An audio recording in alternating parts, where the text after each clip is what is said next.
नमस्कार, अश्विनी अन्नपूर्णा किचनमध्ये तुम्हा सर्वांचं खूप खूप मनापासून स्वागत. तर हे कुलचे पाहना काय मस्त असे मऊ लुसलुशीत तयार झालेले आहे.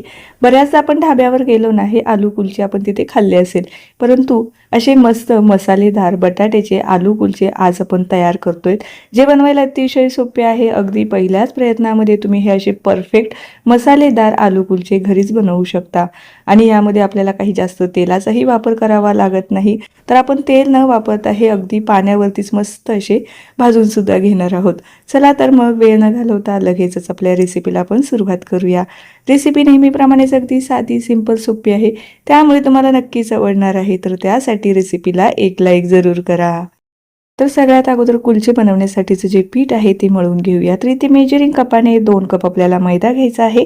आता बरेच जण इथं मैदा खात नाही, तर हे तुम्ही गव्हाच्या पिठाची बनवू शकता किंवा अर्ध गव्हाचं पीठ किंवा अर्धा मैदा असं प्रमाण घेऊन सुद्धा हे बनवू शकता. चवीपुरतं मीठ घातलं, त्यानंतर असं होल करून घ्यायचं आहे आणि त्यामध्ये आपल्याला 4 चमचे आंबट दही घालायचं आहे. आता बरेच जण कुलचे बनवण्यासाठी ना इथे ड्राय इस्ट वापरतात, तर तुम्ही इथे ड्राय इस्ट सुद्धा वापरू शकता. अगदी पाव वाटी पाण्यामध्ये 1 चमचाभर साखर आणि 1 चमचाभर ड्राय इस्ट हे छान ॲक्टिव्ह करून घ्यायचं आणि ह्यामध्ये आपल्याला हे पीठ मळायचं आहे. परंतु आपण इस्ट न वापरता यामध्ये 4 चमचे पोहे खाण्याचा जो चमचा आहे ते 4 चमचे आंबट दही घेतलेलं आहे. त्यामध्ये अर्धा चमचा पिठी साखर किंवा तुम्ही अख्खी साखर घेतली तरी चालेल, पाव चमचा बेकिंग पावडर आणि पाव चमचापेक्षा थोडंसं कमी आपल्याला बेकिंग सोडा घालायचं आहे. हे मिश्रण छान असं ॲक्टिव्ह करून घ्यायचं आहे. मिसळल्यानंतर तुम्हाला इथे दही दिसत असेल, छान असं ॲक्टिव्ह झालेलं आहे, छान असं फसफसलं आहे. हे जर फसफसलं नाही ना, तर आपले जे कुलचे आहे ना फुलणार नाही, फुग्याप्रमाणे असे मस्त असे मऊसूतही होणार नाही आणि फुगणार नाही. तर त्यासाठी हे दही ॲक्टिव्ह करून घेणं फार गरजेचं आहे. तर काही मिनटं आपल्याला हे छान असं मिसळून घ्यायचं आहे आणि दही तुम्हाला दिसत असेल. त्यानंतर हे छान आपल्याला मिक्स करून घ्यायचं आहे. दही जर व्यवस्थित ॲक्टिव्ह झालं नाही तर आपले कुलचे व्यवस्थित होणार नाही, या गोष्टीची काळजी घ्यायची आहे. आता यामध्ये थोडं थोडं पाणी टाकायचं आणि मध्यम घट्ट हा गोळा मळून घ्यायचा आहे. जास्त सैलही नाही आणि जास्त घट्टही नाही, तर मध्यम घट्ट आपलं चपातीप्रमाणे हे पीठ जे आहे ना ते मळून घ्यायचं आहे. पाणी इथे आपल्याला साधंच घ्यायचं आहे, गरम वगैरे पाणी घेण्याची आवश्यकता नाही. थोडं थोडं पाणी टाकून आपल्याला याचा असा मस्त मीडियम घट्ट गोळा मळून घ्यायचा आहे. छान असा सॉफ्ट गोळा या ठिकाणी तयार झालेला आहे. त्यानंतर आपल्याला हे आता 15 ते 20 मिनिटासाठी झाकण ठेवून रेस्ट होण्यासाठी म्हणजे फुलण्यासाठी ठेवायचं आहे. तर ही प्रोसेस करणं गरजेचं आहे. लगेच मळून आणि लगेच जर तुम्ही कुलचे बनवायला घेतलं तर ते व्यवस्थित होणार नाही. त्यासाठी याला अगदी व्यवस्थित रेस्ट होऊ द्यायचं, मस्त असं मुरू द्यायचं. आता जे पीठ आहे ते भिजत आहे तोपर्यंत आपण बटाट्याचं जे सारण आहे म्हणजे जो मसाला आहे कुलच्यांच्यातील तो तयार करून घेऊया. तर इथे आपण बटाटे वापरत आहे, तर बटाट्याऐवजी जर तुम्हाला इतर कुठलं म्हणजे पनीर वापरायचं असेल तर ते सुद्धा वापरू शकता, त्याचंही सारण बनवू शकता. कुठलंही सारण तुम्ही ह्या कुलच्यांमध्ये वापरू शकता, अतिशय छान लागतात. तर इथे मी 2 उकडलेले बटाटे छान किसणीने किसून घेतलेले आहे.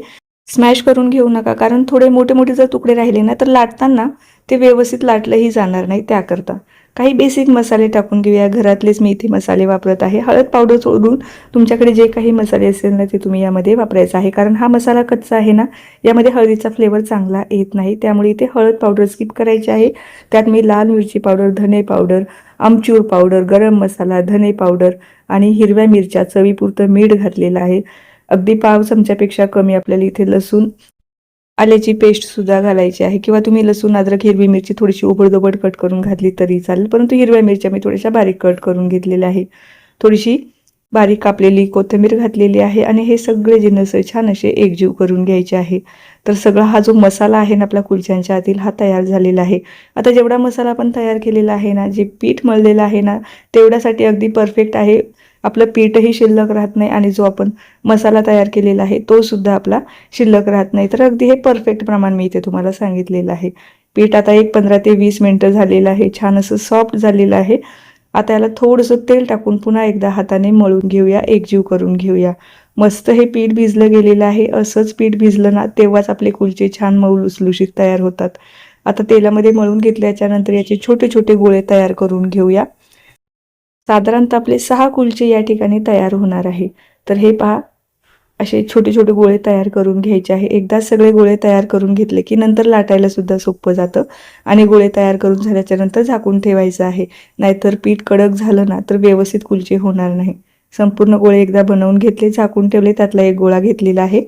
आता ह्यामध्ये ना जे आपण बटाट्याचं जे सारण तयार केलेलं होतं, जो मसाला आपण तयार केलेला होता ना, तो टाकून घेऊया. व्यवस्थित भरायचं, छान अशी वाटी तयार करून घ्यायचं. ज्याप्रमाणे पुरणपोळीचं पुरण आपण जसं कणकेमध्ये भरतो ना, अगदी तसंच आपल्याला भरायचं आहे. जास्तही भरू नका आणि कमीही भरू नका, असं मध्यम हे आपल्याला बटाट्याचं सारण व्यवस्थित भरायचं आहे आणि व्यवस्थित बंद करून घ्यायचं आहे. तर हे पहा, ही जी बाजू आहे ना व्यवस्थित दाबून पॅक करून घ्यायची आहे आणि त्यानंतर लाटून घ्यायचं आहे. लाटताना सुद्धा अगदी जास्त जाड किंवा जास्त पातळ ठेवू नका. जाड जर राहिले तर हे खाताना अगदी रबरासारखे होतील. तर त्यासाठी अगदी मध्यम जाडीचा हा जो कुलचा आहे ना, हा आपल्याला लाटून घ्यायचा आहे. तुम्ही याला गोलही लाटू शकता किंवा शक्यतो कुलचे जे आहे ना असे लांबड्या आकारामध्ये असतात, म्हणून मी इथे लांबड्या आकारामध्ये लाटून घेतलेले आहे. खाली थोडासा मैदा टाकलेला आहे, जेणेकरून आपलं जे मिश्रण आहे हे पोळपाटाला चिकटू नये. आता तो अजूनच छान दिसावा ना, याकरता मी थोडीशी कोथिंबीर आणि काळे तीळ घातलेले आहे. कारण काळे तीळ आणि कोथिंबीरीमुळे ना हा कुलचा अतिशय भारी दिसतो आणि खायला सुद्धा छान लागतो. तर हे पहा, असा मध्यम जाडीचा हा कुलचा आता मी लाटून घेतलेला आहे. अगदी जास्त जाडही नाही आणि अगदी जास्त पातळही नाही, मध्यम असा हा लाटून घ्यायचा आहे. आता हा आपण भाजून घेऊया.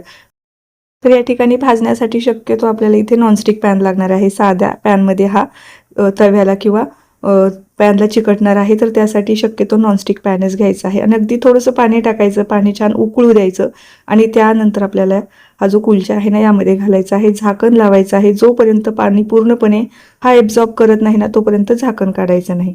हे पहा, अगदी फुग्याप्रमाणे हा फुलला आहे. सगळं पाणी एब्झॉर्ब झालेलं आहे. त्यानंतर वरतून तुम्ही याला गार्लिक बटर लावू शकता किंवा तेल लावू शकता. तर इथे मी साजूक तूप लावलेलं आहे, त्यामुळे खूप छान टेस्टी लागतो. तर इथे मी साजूक तूप लावलेलं आहे. तुमच्या आवडीप्रमाणे यावरतून तुम्ही गार्लिक बटर किंवा तेल लावू शकता. थोडंसं साईडने सुद्धा लावून घ्यायचं आहे आणि पलटवून घ्यायचं आहे. दोन्हीही बाजू छान खमंग कमी गॅसवरती आपल्याला भाजायचे आहे. मस्त असा खमंग भाजला की त्यानंतर आपल्याला काढून घ्यायचं आहे. दोन्हीही बाजू मी छान कमी गॅसवरती छान खरपूस अशा भाजून घेतलेल्या आहे. रंग तर पहा ना काय छान आलेला आहे. अगदी जसे ढाब्यावर किंवा रेस्टॉरंटमध्ये मिळतात ना, अगदी सेम तसेच कुलचे आपल्या या ठिकाणी तयार झालेले आहे. हे तुम्ही दह्यासोबत खाऊ शकता. शक्यतो हे जे कुलचे आहे ना छोल्यांबरोबर खाल्ले जातात, परंतु आपण यामध्ये ऑलरेडी बटाट्याचं सारण भरलेलं आहे ना, त्यामुळे वेगळी काही भाजीची आवश्यकता लागत नाही. असेचही हे खूप छान लागतात किंवा तुम्ही दह्यासोबत किंवा जर तुम्ही प्लेन बनवणार असाल तर हे छोल्यांसोबत खाऊ शकता. मस्त हे परफेक्ट आपले हे कुलचे या ठिकाणी तयार झालेले आहे. किती मऊ लुसलुशीत तयार झालेले आहे, यावरून तुम्हाला अंदाज आलाच असेल. तर अजूनपर्यंत तुम्ही जर असे कुलचे बनवले नसेल ना, तर ही जी रेसिपी आहे नक्की ट्राय करून पहा. नो फेल रेसिपी आहे. परफेक्ट मेजरमेंट तुम्हाला दिलेलं आहे. एक 3 ते 4 जणांचे जे कुलचे आहे ना ते आपण आरामात बनवू शकतो. अतिशय साधी सिंपल सोप्या पद्धतीने मी तुमच्याबरोबर शेअर केलेली आहे. तर मग घरी नक्की ट्राय करा. कशी झाली ते कळवायला अजिबात विसरू नका. ही रेसिपी तर तुम्हाला आवडलीच आहे याची तर मला खात्री आहे. या रेसिपीला तुम्ही लाईकही करणार आहे, परंतु त्यासोबत ना एक छोटीशी कमेंट द्या, जेणेकरून मला अजूनच नवीन आणि सोप्या रेसिपी तुमच्याबरोबर शेअर करायला असं प्रोत्साहन मिळणार आहे. चला तर मग पुन्हा भेटूया अशाच काही नवीन आणि सोप्या रेसिपीसोबत. तोपर्यंत धन्यवाद.